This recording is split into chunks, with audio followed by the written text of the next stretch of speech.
Take a moment to imagine the vastness of the universe. How many stars do you think are out there?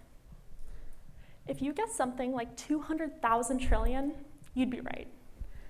Now consider this. Do you think more or less data was generated in 2024 alone than the total number of stars? Right now, this number is slightly lower, at 150,000 trillion bytes. To put that in context, that's enough data for each person on Earth to have 125 iPhones. And in the next 5 years, we are on track to continue generating data at this astronomical rate, especially with the advent of artificial intelligence. But to truly understand the implications of all this data, we need to talk about how memory is stored.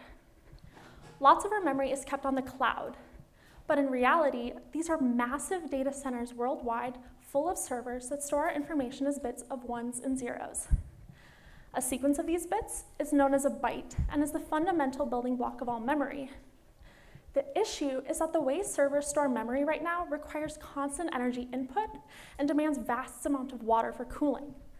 In fact, last year, global data centers used nearly the same amount of electricity as the entire United Kingdom, and individual data centers can use enough water per day to fill 8 Olympic-sized swimming pools. So as we generate more data, we use more resources, potentially leading to an energy crisis. So what do? As generating less data is not a viable solution, what we really need is a way to store information without constant energy input.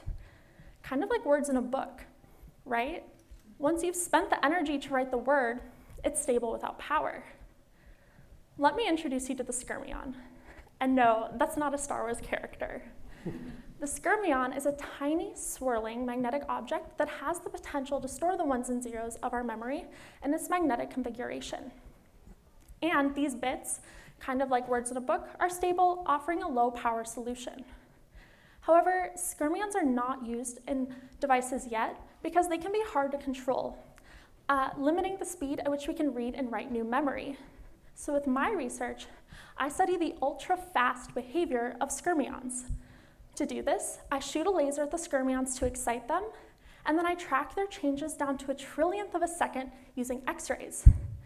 At these timescales, we are observing the extreme behaviors of skyrmions so that we can shed light on how we can manipulate them so that future devices will have the speed and capacity of current servers, but with the much needed energy savings to store our ever-expanding universe of data. Thank you.